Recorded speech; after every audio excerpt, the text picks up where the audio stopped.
नमस्कार my dear friends, नमस्कार। In this video I am going to talk about Suriname में हिंदू धर्म कैसे प्रवासी श्रमिकों ने दक्षिण अमेरिका में बनाया एक मिनी इंडिया। ये श्री राम टापू के नाम से भी जाना जाता है। सूरीनाम आधिकारिक तौर पर सूरीनाम गणराज्य के रूप में जाना जाता है। यह दक्षिण अमेरिका के उत्तर पूर्वी अटलांटिक तट पर स्थित एक देश है। इसके उत्तर में अटलांटिक महासागर, पूर्व में फ्रेंच गयाना, पश्चिम में गयाना और दक्षिण में ब्राज़ील है। 1,65,000 वर्ग किलोमीटर यानी 64,000 वर्ग मील में फैला यह देश दक्षिण अमेरिका का सबसे छोटा संप्रभु राज्य है। सूरीनाम की आबादी लगभग 5,86,634 है, जिनमें से अधिकांश लोग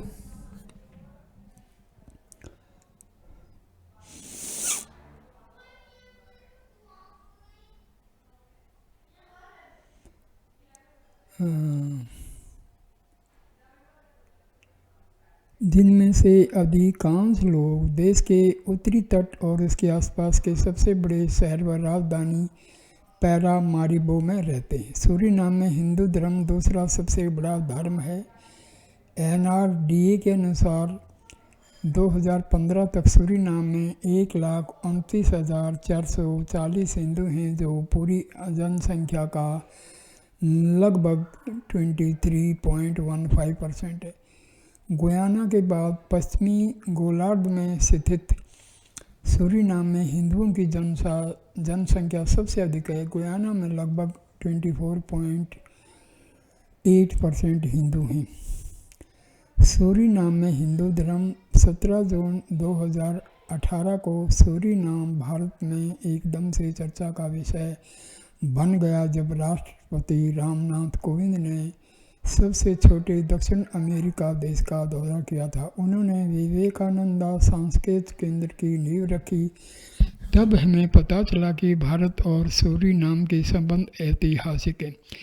ठीक 148 साल पहले 34,000 से अधिक भारतीय मजदूरों ने ब्रिटिश गुलामी से निजात पाने को एक बेहतर जीवन की तलाश में एक अज्ञात और दूर देश में अपना कदम रखा। उनका अनुभव कड़वा रहा, लेकिन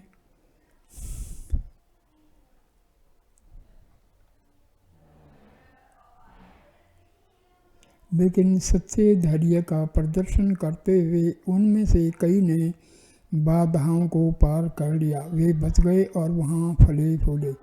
सूरीनाम में 5,40,000 निवासी हैं। इनमें लगभग 22.15% यानी लगभग 1,42,000 हिंदू हैं। सूरीनाम अपने क्षेत्रीय आकार में नीदरलैंड से 4 गुना बड़ा है। भारत के अप्रवासियों के साथ पहला नौकायन जहाज़ 5 जून 1873 को सूरीनाम में पहुंचा था। इस नौकायन जहाज़ का नाम लल्ला रुख था। मजदूरों को लेकर यह आखिरी जहाज़ 24 मई 1916 को पहुंचा। कुल मिलाकर 64 यात्राएं हुई। इनके बाद 34,304 भारतीयों को कोको, कपासा और गन्ने के बागानों पर काम करने के लिए दास्ता के उन्मूलन के बाद सूरीनाम में स्थानांतरित किया गया। श्री राम टापू के नाम से भी जाना जाता है सूरीनाम। इन गिरमिटिया गरीबी से त्रस्त मजदूरों में से अधिकांश भोजपुरी भाषी क्षेत्र से हैं। बता दें कि सूरीनाम का नाम ब्रिटिश द्वारा महिमा मंडित किया गया था, इसलिए अप्रवासियों के पास इसके बारे में केवल सकारात्मक छवियां थी। इसे श्री राम टापू भी कहा जाता था, जिसका अर्थ है वह द्वीप जहाँ श्री राम रहते थे। कुछ कहानियों में उल्लेख है कि सूरीनाम के दूर दराज के स्थानों पर भेजने के लिए लोगों का अपहरण भी किया गया था। कुछ लोग कुली द्वीपों से भाग जाते थे। ऐसे में भारतीय मजदूरों को भी जाने वाला जहाज तभी रवाना होता था जब एक निश्चित संख्या में अप्रवासी उस पर सवार हो सके। भारतीय संस्कृति और परंपराओं से परिपूर्ण देश है सूरीनाम।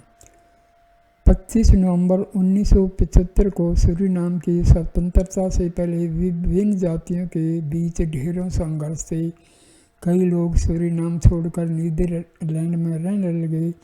नीदरलैंड में भारतीय मूल के लगभग 1,60,000 सूरीनाम से आकर बसे, जो डच आबादी का लगभग 1% है। सूरीनाम के भारतीय खुद को भारत के वंशज के रूप में देखते हैं और भारतीय संस्कृति और परंपराओं को बनाए रखने की कोशिश करते हैं। उनमें से बहुतों को यह नहीं पता कि भारत कितना विविध है। हालांकि सूरीनाम में बसे भारतीय व्यापार और कृषि में सक्रिय हैं। वे डॉक्टर, वकील और शिक्षक भी हैं। इसके साथ साथ वे सेवा क्षेत्र में कार्यरत हैं। उन्हें भारतीय संस्कृति पर गर्व है। इससे स्पष्ट होता है कि जो यात्रा का खर्च वहन कर सकते हैं वे अपने पूर्वजों की भूमि पर जाते हैं। परंतु युवा पीढ़ी के बीच भारत अवकाश के स्थानों में से एक बनता जा रहा है। पूर्वजों की भूमि गर्व का विषय होना चाहिए, ना कि पर्यटन का। यहाँ लोकप्रिय भारतीय नेता और अभिनेता। भारतीय प्रधानमंत्री नरेंद्र मोदी सूरीनाम के भारतीयों के बीच बहुत लोकप्रिय हैं।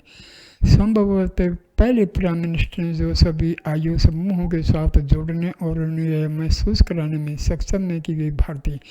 सूरीनाम के लोग बॉलीवुड से परिचित हैं। बहुत से लोग भोजपुरी गानों और फिल्मों के बारे में नहीं जानते हैं, पर सूरीनाम भारतीयों की अपनी भाषा सरनामी है, जो कि भोजपुरी से काफ़ी हद तक प्रभावित है। सूरीनाम एक बहुत बड़ा समूह है जो भारतीय कला और संस्कृति में रुचि रखता है। भरतनाट्यम, ओडिसी और कथक जैसे शास्त्रीय नृत्य यहाँ लोकप्रिय हैं। सूरीनाम के भारतीयों में बैठक गण नामक एक नई संगीत शैली भी विकसित की है, जो पारंपरिक नए संगीत शैली का मिश्रण है। यह रूस सूरीनाम से क्रियोल समाज से प्रभावित हो रहा है। इस देश में पारंपरिक शुरुआत बॉलीवुड गाने से हुई, लेकिन अब उन्हें बैठक गान शैली में गाया जा रहा है, जो मुख्य रूप से सामाजिक समारोहों के दौरान आनंद लेने का तरीका है। अमिताभ बच्चन, हेमा मालिनी, रेखा और राजेश खन्ना जैसे कुछ भारतीय अभिनेता पुरानी पीढ़ी के बीच लोकप्रिय हैं। वहीं सिलसिला, कभी कभी, शोले, अमर अकबर, एंथनी, बागबान, लगान, कुछ होता है और दिलवाले दुल्हनिया ले जाएंगे जैसी फिल्में सूरीनाम में काफ़ी लोकप्रिय हैं। यहाँ की युवा पीढ़ी में सलमान खान, ऋतिक रोशन, दीपिका पादुकोण और कैटरीना कैफ जैसे अभिनेता और अभिनेत्री की लोकप्रियता अधिक है। हिंदू और सनातनी संस्कृति के प्रति जीवंत देश। सूरीनाम में हिंदुओं की कहानी मोटे तौर पर गुयाना और त्रिनिदाद और टोबैगो के समानांतर ही है। भारतीय गिरमिटिया मजदूरों को डच और ब्रिटिश के विशेष व्यवस्था द्वारा औपनिवेशिक डच यानी गुयाना भेजा गया था। अंतर यह है कि नीदरलैंड की हिंदू धर्म के प्रति अधिक उदार नीति ने एक मजबूत संस्कृति को विकसित करने की अनुमति दी। कठोर जाति व्यवस्था का अभाव तथा गीता और रामायण का सार्वभौमिक पठन इसके उदाहरण है। यहाँ बसे हिंदू समुदाय में लगभग 63% रूढ़िवादी पारंपरिक हिंदू धर्म का पालन करते हैं, जिसे वे सनातन कहते हैं, जो खुद को उन 15% हिंदुओं से अलग रखते हैं जो दयानंद सरस्वती द्वारा किए गए सुधार आंदोलन आर्य समाज से संबंधित। शर्मा वक्का में 44.4 6%, निकेरी में 43.2%, वानिका में 39.9% और कोमेन जिला में 24.5% हिंदू हैं। वहाँ नौकरी एक हिंदू, वहाँ निकेरी में एक हिंदू मंदिर भी है। इस्कॉन की सूरीनाम में भी मौजूदगी है। शहर न्यू निकेरी ने उनका एक जीवंत प्रचार केंद्र है। सूरीनाम में दीपावली और होली पर राष्ट्रीय अवकाश होता है। ऐसे में यह कहना गलत नहीं होगा कि सूरीनाम के हिंदू सशक्त और सनातनी संस्कृति के प्रति जीवंत हैं। उनके लिए भारत आज भी उनके पुरखों की भूमि और आस्था का केंद्र है। भले ही वो खुद को राम के टापू के निवासी मानते हैं, लेकिन उन्हें पूर्णतः ज्ञात है कि श्री राम नगरी अयोध्या में भारत में ही हैं। सूरीनाम में वो भारत के राजदूत के रूप में अपना योगदान देकर अपनी कर्मभूमि और जन्मभूमि के बीच सेतु का कार्य कर रहे हैं। नमस्कार दोस्तों, धन्यवाद आपने ये वीडियो देखा। Please share, comment and like the video and subscribe the channel. Thanks a lot. Namaskar my dear friends. Thank you.